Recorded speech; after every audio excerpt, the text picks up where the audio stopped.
आज आपण देशभरामध्ये बघत आहे की बेरोजगारी या मुद्द्याला घेऊन देशभरामध्ये प्रोटेस्ट होताना आपल्याला दिसत आहे विद्यार्थ्यांचं. आता लक्षात घ्या, सत्तेमध्ये कोणतं सरकार आहे किंवा नाही याच्याही पुढे जाऊन बेरोजगारी या मुद्द्याला ऑब्जेक्टिव्ह राहून विचार करणं आपण खूप जास्त गरजेचं आहे. लक्षात घ्या, कधी कधी सत्तेमध्ये कोण आहे किंवा कोणतं सरकार आहे याच्याही पुढे जाऊन तुम्ही प्रत्येक शासन जेव्हा सत्तेत असतं तेव्हा कोणत्या धोरणांचा अवलंबन करता, कोणत्या आर्थिक धोरणांचं योजनांचं अवलंबन करता, ही गोष्ट खूप महत्त्वाची ठरते की तुमचा आर्थिक विकास कसा होणार मग पुढे.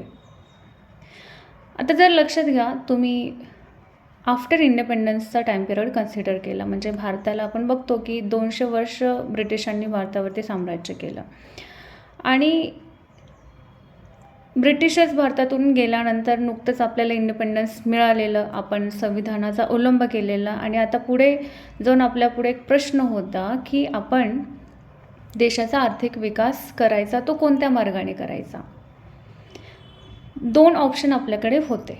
एक म्हणजे आपण जे आधीपासून शेती करत आलेलो आहे त्या शेतीवरती फोकस करायचं, की आता शेतीनंतर जी दुसरी स्टेप आहे त्याच्यावर फोकस करायचं.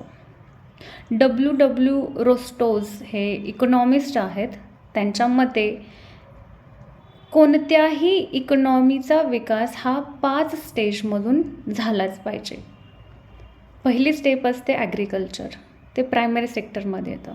दुसरी स्टेज असते सेकंडरी सेक्टर, त्याच्यामध्ये येतं इंडस्ट्रियल ग्रोथ झाली पाहिजे. आणि तिसरं जे काही सेक्टर आहे ते आहे सर्व्हिस सेक्टर, म्हणजे सेवा क्षेत्र. त्याच्यामध्ये टुरिझम, बँकिंग, ट्रान्सपोर्टेशन अशा वेगवेगळ्या सेवांचा समावेश होतो. 4थं क्षेत्र नॉलेज आणि 5वं क्षेत्र नॉलेज प्लस लिडरशिप. ठीक आहे. आफ्टर इंडिपेंडन्स आपण कुठल्या स्टेजमध्ये होतो? ॲग्रिकल्चरमध्ये. ठीक आहे. मग आपण ठरवलं की आता सेकंडरी सेक्टरमध्ये आपण ग्रोथ करायची, म्हणजेच इंडस्ट्रियल सेक्टरमध्ये आपण ग्रोथ करायची. ठीक आहे. आपण ॲग्रिकल्चरमध्ये जे काही रॉ मटेरियल तयार होतं त्या रॉ मटेरियलपासून गुड्स बनवायला लागलो, फायनल गुड्स बनवायला लागलो आणि त्या गुड्स बनवण्यासाठी आपल्याला काय हवं होतं? इंडस्ट्रीज. आणि इंडस्ट्रियल ग्रोथ होण्यासाठी आपण काय केलं? व्हेरियस इंडस्ट्रियल पॉलिसीजसुद्धा आपण घेऊन आलो. ठीक आहे. पण लक्षात घ्या, आज आपण भारताची काय कंडिशन आहे? आज आपण प्रायमरी सेक्टरवरून डायरेक्ट टर्शरी सेक्टरवरती जंप मारलेले आहे. आणि ही जंप कधी मारलेली आहे? लक्षात घ्या, जेव्हा आपण 1991मध्ये मनमोहन सिंगजी यांच्या काळामध्ये LPG रिफॉर्म स्वीकारले तेव्हा भारत हा प्रायमरी सेक्टरवरून डायरेक्ट टर्शरी सेक्टरमध्ये गेला. टर्शरी म्हणजे काय? जिथे सर्व्हिसेस आहेत. आज लक्षात घ्या, प्रत्येक घरामधल्या व्यक्तीला काय वाटतं की आपला मुलगा डॉक्टर किंवा इंजिनियर झाला पाहिजे. मग ते कोणत्या क्षेत्रामध्ये येतं? सर्व्हिस सेक्टरमध्ये येतं. जर लक्षात घ्या, त्याच 1991च्या मागे आपण जर त्या 30-40 वर्षामध्ये जर आपण फक्त इंडस्ट्रीवरती फोकस केला असता, सर्व्हिस सेक्टरवरती फोकस करण्यापेक्षा, तर कदाचित लक्षात घ्या इंडस्ट्रियल ग्रोथ झाली असती तर आज जॉब क्रिएशन खूप मोठ्या प्रमाणात झालं असतं. आणि त्याचाच परिणाम आज आपल्याला पाहायला मिळतो. लक्षात घ्या, आज जे बेरोजगारीचं कारण आहे, जॉबलेस ग्रोथ म्हणत आहे आपण, jobless growth in the economy. Reason काय?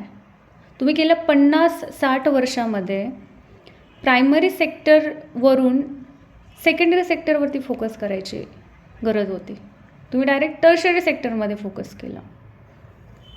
माझा आहे जॉबलेस ग्रोथ, याला म्हणतात लिप फ्रॉगिंग, जंप मारली आपण एकदम. मग लक्षात घ्या, इथे बरेच वेळा आपण ह्या गोष्टींकडे बघितलं पाहिजे की तुम्ही आर्थिक पॉलिसी किंवा आर्थिक धोरणांचा कुठला वापर करता हे खूप गरजेचं असतं, खूप महत्त्वाचं असतं म्हणजे. आणि आपण मग बघतो की आपण परत 2017-18च्या काळामध्ये मेक इन इंडिया प्रोग्राम सुरू केला. इंडस्ट्रियल ग्रोथवरती फोकस करण्याचा आपण प्रयत्न केला अगेन. FDI जर तुम्ही बघितला भारतामध्ये, फॉरेन डायरेक्ट इन्व्हेस्टमेंट म्हणतो आपण, जी 1990च्या काळामध्ये जितका रेट होता त्याच्या कितीतरी पटीने FDI रेट भारतामध्ये वाढत आहे.